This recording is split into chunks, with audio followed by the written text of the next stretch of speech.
I knew something was wrong the moment I opened my eyes. The sunlight filtering through the sheer curtains of the bridal suite should have felt warm and comforting. Instead, it landed on my face like a spotlight, sharp, bright, exposing. My heart was beating too fast, and not from excitement. I told myself it was just nerves, just the weight of the day pressing down. But deep down, something felt off. I was Lauren Whitaker, a 31-year-old literary editor who'd spent her life immersed in other people's love stories. And that morning, I was finally stepping into my own. At least, that's what I thought. The bridal suite at the Lakeside View Hotel was breathtaking. French doors opened onto a terrace overlooking the lake. The air smelled faintly of eucalyptus and jasmine, and the room glowed with soft September light. My wedding dress hung on the closet door like a promise. Sleek, elegant, white satin with subtle beading. It looked perfect. Everything did. "Lauren," Madeline said softly, coming in with 2 coffees and a calm smile. "You didn't sleep much, did you?" My best friend since college. Madeline was my maid of honor and my emotional anchor. She had been with me through every high and low, including the long, hesitant journey that led me here, to the day I was marrying Eric Whitaker. I smiled weakly, wrapping my robe tighter. "It's just hitting me. I'm really doing this." She handed me the coffee. "You love him, right?" I nodded. "Completely. Then nothing else matters. Today is going to be beautiful." She was right. I'd waited 3 years for this. 3 years since the day I met Eric at a storytelling workshop downtown. He was helping set up the tech. I was giving a talk on narrative arcs in modern romance novels. We exchanged a few words over a broken projector, then a shared laugh, then eventually a life. Eric was warm, gentle, fiercely intelligent, not flashy, not overly romantic, but deeply present. And after years of dating men who treated me like a placeholder or a therapist, his steadiness felt like a miracle. My mother, Helen, was the only family I had. She raised me alone after my father left and ran a small flower shop in East Portland. She loved Eric from the beginning, said he had quiet eyes and an honest spirit. When he proposed last year in our favorite bookstore, my mother cried harder than I did. And now she was downstairs in the hotel salon, getting her hair done before walking me down the aisle. I wasn't the kind of girl who dreamed about weddings, but I had dreamt of a man who made me feel safe, chosen. I thought I had found him. Hours passed in a blur.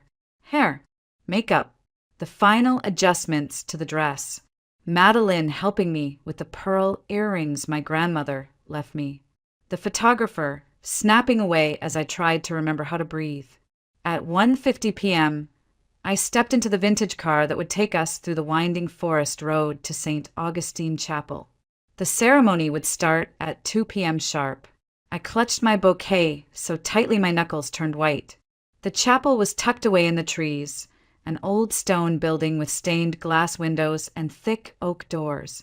As we pulled up, I could see guests already gathered, standing under the autumn sun.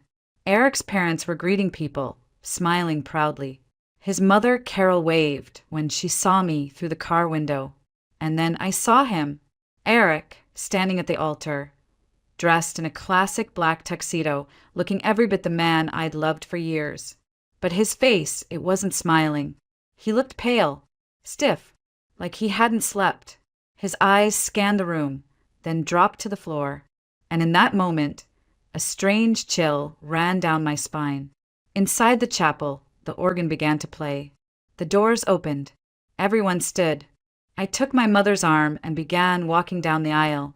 The candlelight flickered off the stained glass, casting a kaleidoscope of color on the stone floor. Guests smiled. I saw familiar faces, coworkers, old college friends. But my gaze kept snapping back to Eric. He wasn't smiling. He wasn't crying. He wasn't anything. He was frozen, unreadable. The closer I got, the harder my heart pounded. When I reached the altar, Eric didn't move to take my hand. I had to reach for his. His palm was clammy, his fingers cold. I squeezed gently and whispered, "Hey, it's okay." He didn't respond. His eyes flicked to mine, just for a second, full of something. Fear? Regret? I didn't know. Reverend Dorsey began the ceremony with a warm welcome. The words echoed against the stone walls. I barely heard them. I was watching Eric, and Eric was watching the back of the chapel, almost as if he were expecting something, or someone. I tried to stay calm, breathe, focus, but nothing about this felt right. The man I loved, the man I was supposed to marry, hadn't said a single word. Not even hello. The chapel was silent, reverent, but not in the way weddings usually are. There was a tension in the air, heavy and strange, like the room itself was holding its breath. Reverend Dorsey turned to Eric with a gentle nod, his voice soft and steady. "Eric Whittaker, do you take Lauren Whittaker to be your lawfully wedded wife, to love her, comfort her, honor and protect her in sickness and in health, for as long as you both shall live?" The words floated through the chapel like a prayer, but Eric said nothing. I turned to look at him, thinking maybe he hadn't heard. His eyes were wide but unfocused. His lips parted slightly, then closed. 1 second passed, then 2. A soft murmur began rippling through the pews. I felt Reverend Dorsey glance between us, unsure. "Eric," he prompted again, a little louder. "Do you?" Still nothing. I could feel the heat rising in my chest, creeping up my neck. My pulse thundered in my ears. I whispered, "Eric, are you okay?" He didn't even look at me. He just stood there, trembling slightly, jaw clenched, his silence louder than any scream. My mother shifted uncomfortably behind me. Madeline's face was frozen in shock. I saw Eric's best man, Caleb, lean in slightly, whispering something to him. Eric blinked slowly and finally, without a word, nodded. He nodded, a small, stiff, almost imperceptible movement. Not a yes, not a vow, just a nod. Reverend Dorsey, clearly rattled but trying to keep the ceremony moving, turned to me. "Lauren Whittaker, do you take Eric Whittaker to be your lawfully wedded husband?" My throat was dry, but I managed to say it. "Yes, I do." The words sounded hollow in my mouth. I wasn't sure who I was saying them to anymore. The ring bearer stepped forward. Eric took my ring with a hand that trembled slightly. He slipped it onto my finger without looking me in the eye. I did the same, my hand shaking now too. It was like watching a scene from someone else's life, going through the motions, mouthing the lines of a play that no longer felt real. Then came the moment that should have felt magical. "You may now kiss the bride," Reverend Dorsey announced.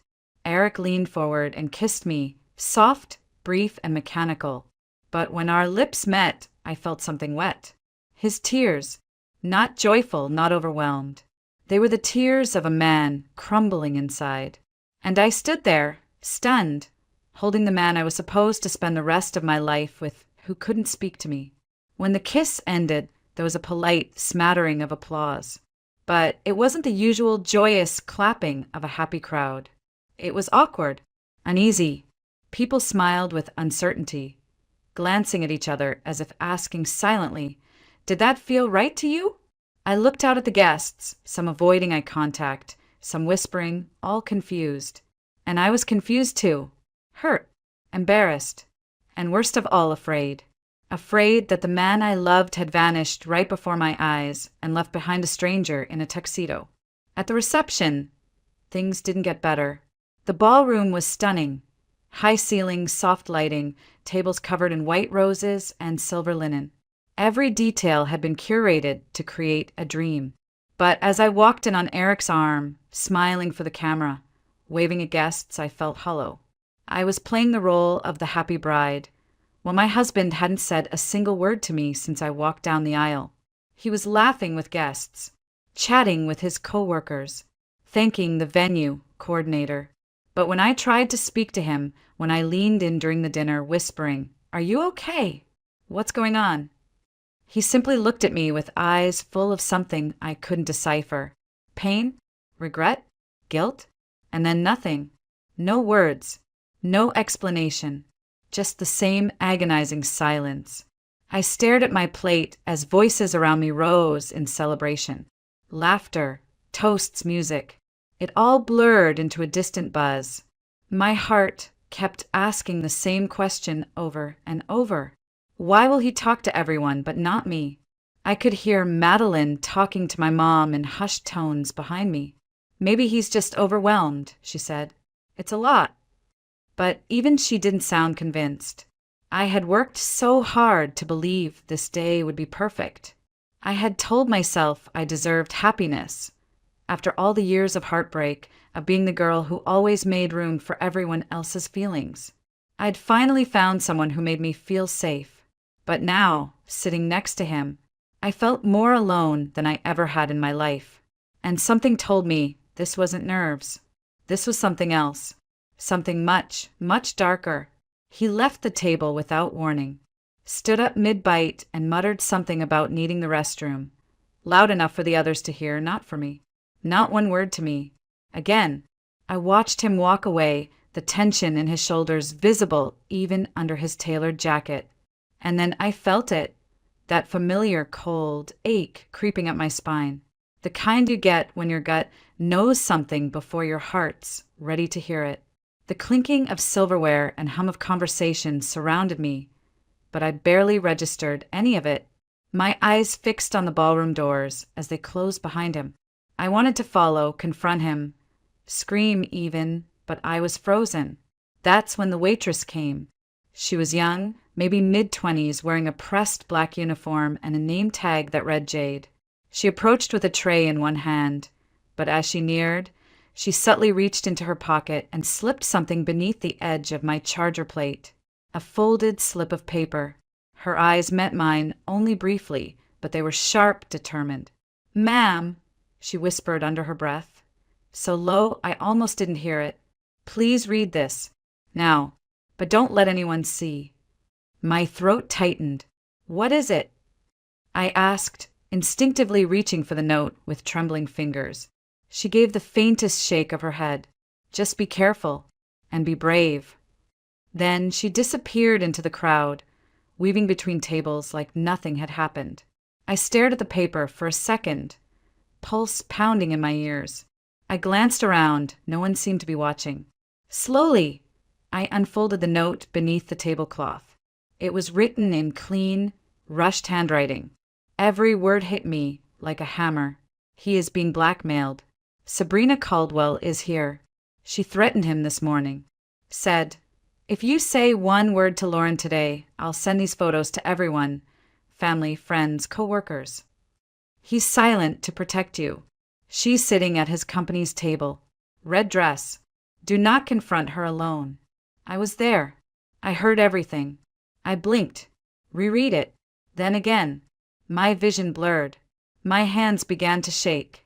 The note slipped slightly, and I grabbed it before it fell. I pressed it to my lap, crumpling the edges as my entire body went cold. Blackmailed. Photos. An affair? I couldn't breathe. I looked around the room, heart hammering like a war drum in my chest. My eyes darted toward the company table, the one where Eric's coworkers sat. And then I saw her, a woman in a blood-red dress, dark curls falling perfectly around her shoulders, her lips curled in a half-smile like she already knew what I'd just read. She didn't look away when our eyes met. In fact, she smiled wider. That was her, Sabrina. And suddenly, everything snapped into place. Eric's silence, his trembling, his inability to even whisper to me while laughing with others. He wasn't ignoring me. He was being controlled, threatened, manipulated by her. And not just today. This wasn't random. This had history, layers. Hoot. I clutched the note tighter, heart pounding in my throat. I tried to remember how to breathe, in through the nose, out through the mouth, but even that felt impossible. The laughter, the clinking of glasses, the music, it all faded into a dull roar. I was surrounded by people, yet completely alone. Alone with the weight of betrayal and something worse. A question clawing at the edge of my sanity. Who was I marrying? Lauren. I heard Madeline's voice beside me. "You look pale.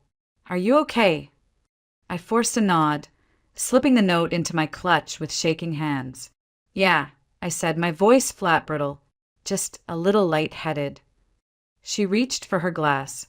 "Do you want water? Or maybe step outside for a bit?" "No," I said too quickly. "I am okay. Really." But I wasn't. Not even close. Sabrina was watching me, casually sipping her wine, still smiling, still wearing that red like it was war paint. And Eric. Eric had returned, quietly taking his seat beside me again. He didn't look at me, just adjusted his napkin, eyes downcast, face drawn. I glanced at him. At his profile I once found comfort in. Now I saw only shadows. He looked up, and for a split second our eyes met. There it was again. That pain. That apology he couldn't speak aloud. That silent scream. He wasn't the villain, but he wasn't innocent either. And the woman, threatening to destroy everything. She was sitting 20 feet away. My wedding day was collapsing under its own weight. And I was the only one who could decide how it would end. I don't remember standing up. One moment I was sitting at the head table, smile frozen on my face, hands trembling in my lap. The next, I was moving across the ballroom like something inside me had snapped. I didn't tell Madeline. I didn't look at Eric. I didn't ask for backup. I just walked, heels silent on the carpet, breath shallow, the note still burning against my side inside my clutch. The woman in red saw me coming. She was mid-sip, a glass of rose tilted just slightly in her hand. Her eyes lifted to meet mine, and for a second, neither of us blinked. Then, with all the confidence of a woman who thinks she's untouchable, she placed her glass down and stood, smoothing the curve of her dress with deliberate grace. "Lauren Whitaker," she said, her voice soft and warm like a perfume ad. "You look beautiful. Congratulations." Her lips curled. "Truly." "Sabrina Caldwell," I said, my tone flat. "Can we talk somewhere private?" She tilted her head, mock surprise flickering across her face. "Oh, of course. I'd love to." She glanced at the people nearby. No one was watching. They were laughing, eating, toasting, not realizing a fire had just started in the corner of the room. We slipped through the side doors and out onto the hotel's terrace. The sun had dipped low, casting the lake below in gold and ash. Fairy lights, strung along the stone railing, flickered to life as we stepped out. A soft breeze tugged at the hem of my dress, but I felt nothing. Sabrina walked to the edge and turned, resting her arms lightly on the rail. "So," she said casually, "what did he tell you? Or wait, what did someone else tell you?" "I know about the photos," I said, cutting through the small talk. "I know about the blackmail, the threat, the condition that he not speak to me on our wedding day. That was your way of punishing him, wasn't it?" Her smile didn't waver. "Punishment," she repeated, like the word amused her. "No, this is justice." My fingers curled into fists at my sides. "You were in a relationship. It ended. And you decided to ruin his wedding because of your bruised ego." She laughed, a soft, musical sound that didn't reach her eyes. "Oh, Lauren, you don't get it. I didn't just lose a boyfriend. I lost years. I lost promotion after promotion while he played hero. I was blamed for his mistakes while he got raises. And then he met you, sweet, bookish, good girl Lauren, and suddenly I was invisible." "You're delusional," I snapped. "You could have walked away. You could have let it go. Instead, you stood outside a chapel this morning and told him that if he spoke to me, you'd destroy us both." Her smile finally slipped. "He abandoned me," she hissed. "He left me after everything. You think he's the saint in this? He crawled into my bed when things got hard, then pretended I was a mistake, and now he gets a fairy tale ending." I took a step closer. "You don't get to decide how people suffer." "No," she said, suddenly cold. "I warned him. I told him a year ago, if he hurt me, I'd make sure the next woman he loved would feel it. And here we are. He stayed quiet, didn't he? That's how much he fears me. She was proud, triumphant, like she'd won something. But I wasn't here to beg. I reached into my clutch and tapped my phone's screen. The recording app was running. Every word she'd said saved. Sabrina's face twitched. "What's that?" "You just confessed to blackmail," I said quietly, "in great detail." Her eyes narrowed. "No one will believe you. It's your word against mine." "You're right," I said, "but it's not just mine." The terrace door creaked open behind us. Jade stepped out, spine straight, face unreadable. "She's not lying," Jade said. "I heard everything this morning. You threatened him in the groom's room. I was standing right outside. You said, 'If you speak one word to her, I'll release the photos.' I was there, and I'm not afraid of you." Sabrina turned pale. "You," she said, almost spitting the word. "Yes," Jade replied, steady. "The one you bullied out of the company last year. You remember me now." I stepped between them, my voice calm. "You said today would be unforgettable. I agree. It's the day you got caught." Sabrina lunged forward, but I was already moving.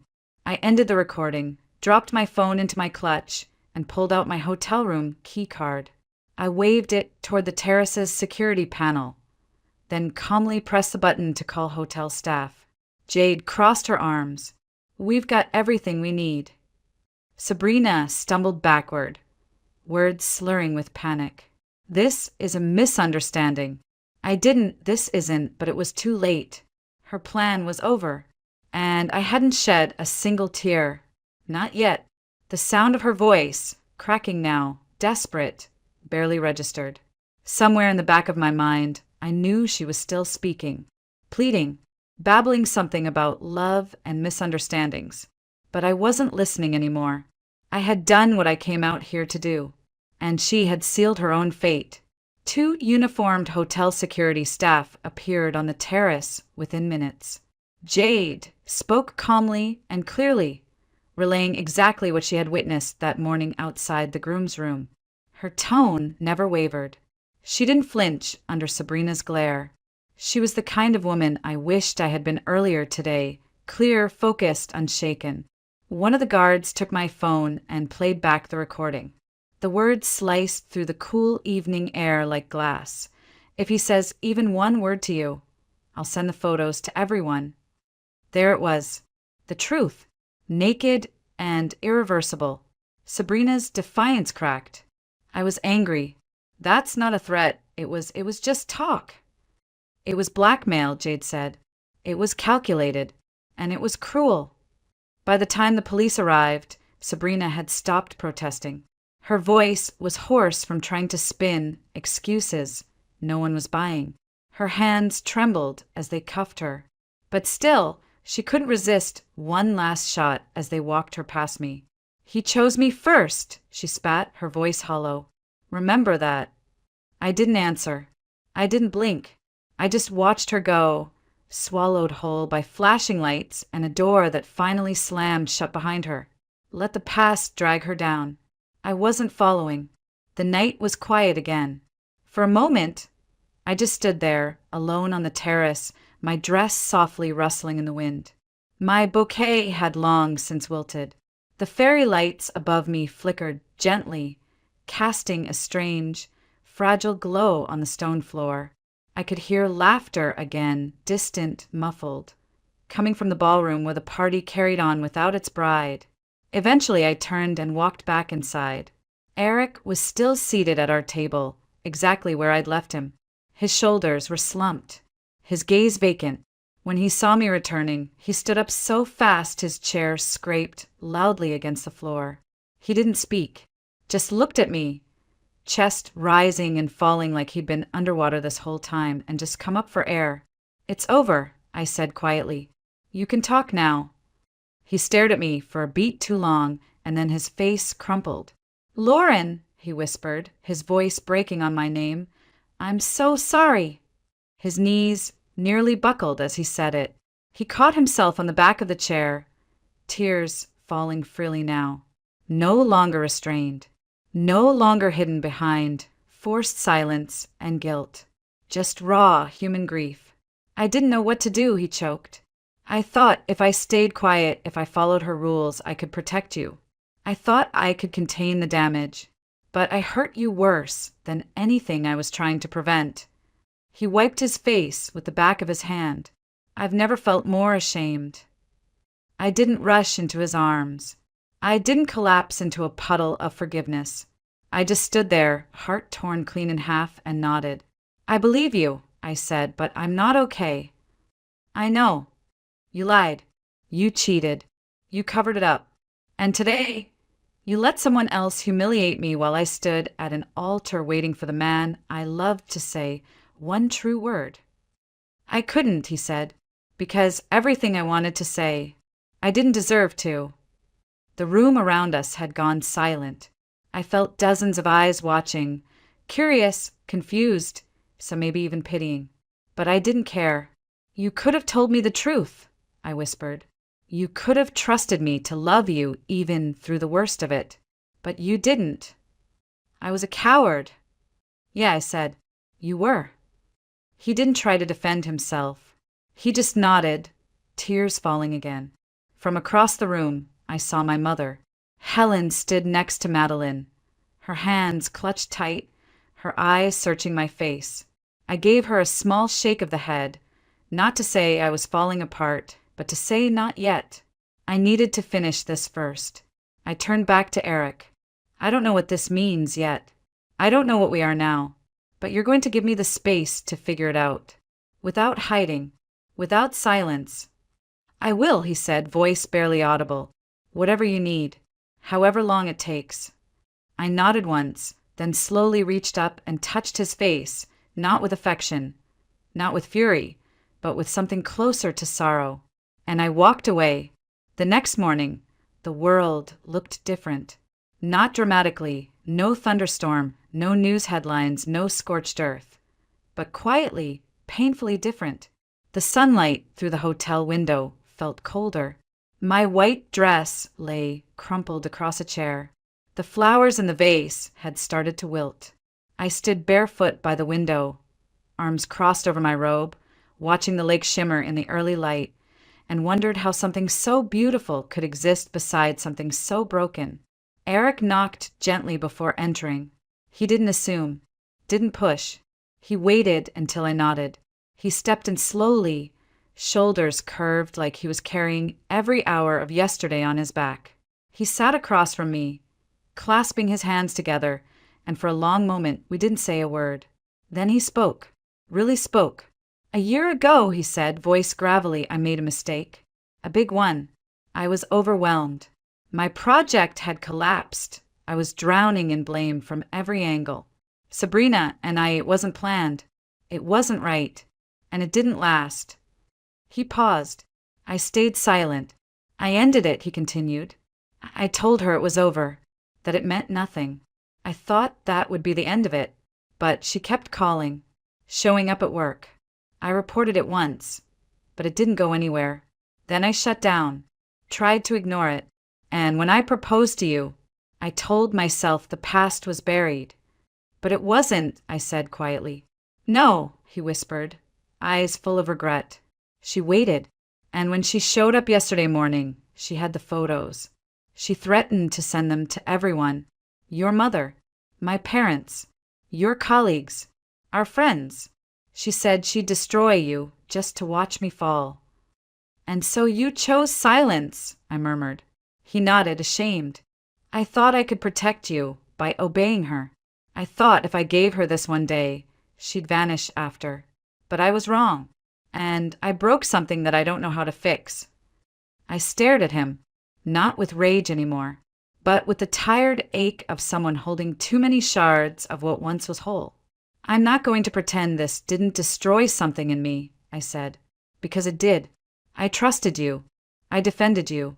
I planned a life with you, and you let me stand alone in front of everyone we love."